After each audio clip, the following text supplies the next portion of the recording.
Warahmatullahi wabarakatuh. Alhamdulillahirabbil alamin. Wassalatu wassalamu ala asyrafil anbiya'i wal mursalin wa ala alihi wa sahbihi ajma'in. Amma ba'd.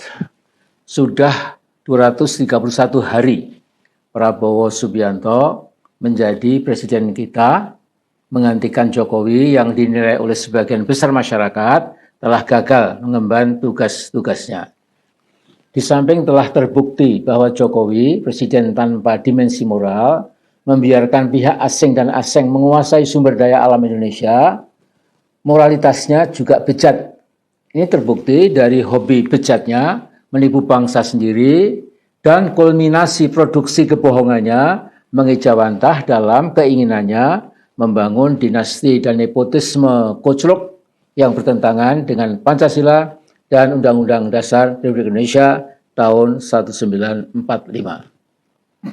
Jadi kekuatan politik Jokowi harusnya langsung mengecil dan melemah begitu Jokowi tidak lagi jadi presiden. Tetapi si Raja Tipu ini ternyata masih relatif solid karena Prabowo sedemikian jauh lebih banyak, maaf ini ya, omong daripada kerja nyata, dan belum menunjukkan langkah-langkah perubahan yang mulai nyata dirasakan oleh masyarakat luas. Salah-salah sebagian besar masyarakat masih menoleh ke Jokowi, bukan ke Prabowo. Secara teoritis, begitu seorang presiden sudah meluncur dengan kapalnya mengarungi samudra untuk mencapai pulau idaman, maka ada beberapa hal penting yang mesti dipegang erat-erat. Pertama, jadi ibarat nahoda, maka kapal itu hanya punya satu nahoda. Kedua, kalau ada kapal kecil maupun kapal besar yang mengganggu, harus ditenggelamkan tanpa ragu. Ketiga, semua awak kapal hanya tunduk pada sang nahoda. Mereka yang berani membangkang harus segera dibuang. Keempat, keselamatan seluruh penumpang harus dinomorsatukan dan lain sebagainya. Nah, saya heran mengapa Prabowo nampak menikmati kabinet gedabiah berisi gaduh-gaduh. Kira-kira separuh menteri di kabinet merah putih banyak yang berwarna di luar merah putih ya. Jadi tidak punya rasa belas kasih pada bangsa Indonesia, entah kesetiaannya kemana ya, saya nggak tahu ya. Di samping mereka tetap saja berusaha untuk melakukan korupsi selagi berkuasa. Mumpung punya kekuasaan, gunakan kekuasaan untuk melakukan maksimalisasi korupsi. Di benak mereka ada semacam prinsip, ya, jangan khawatir, don't worry, Indonesia adalah surganya para koruptor. Jadi ini memang keanehan yang kita temui ya, dulu sampai sekarang. Ya. Nah, kalau korupsi jangan tanggung-tanggung. Itu menurut mereka, makin besar korupsinya, makin aman dari sentuhan hukum. Sebagian besar jaksa dan hakim selalu bisa diajak damai. Setiap masalah bisa diselesaikan kalau masalah wani piro itu sudah disepakati. Nah, di zaman Orde Baru, kata seorang pengamat dan ahli hukum seperti Mas Adnan Buyung Nasution, hampir setiap weekend, kata beliau, ya, banyak jaksa dan hakim yang pindah kantor ke Singapura. Untuk apa? Untuk melakukan deal-deal dengan para koruptor raksasa dalam rangka untuk menghentikan kasus-kasus korupsi besar supaya tidak pernah dibawa ke meja hijau.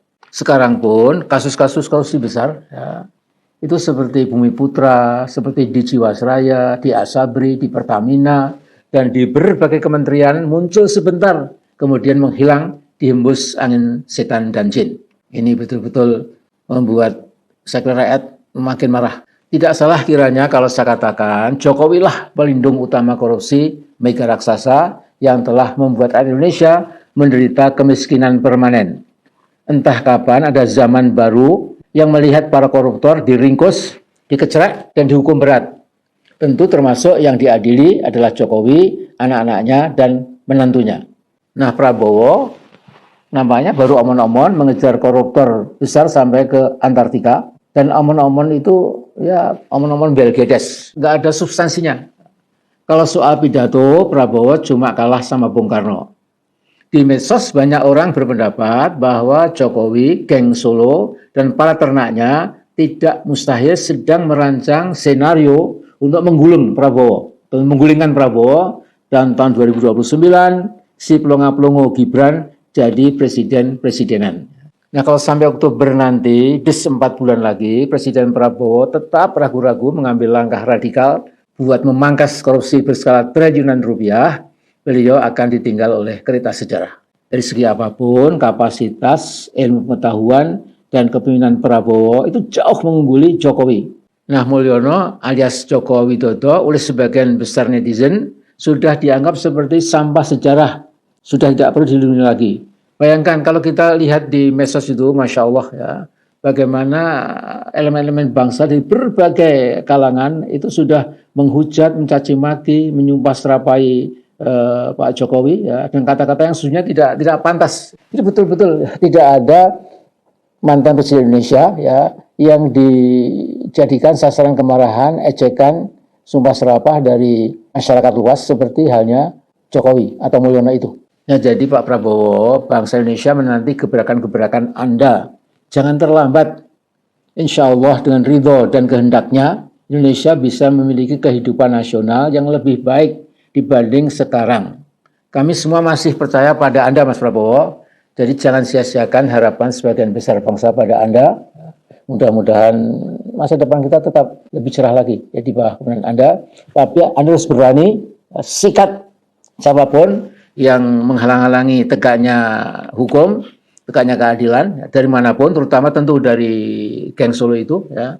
Anda nggak perlu takut lah ya, Mas Prabowo. Saya doakan. Assalamualaikum warahmatullahi wabarakatuh.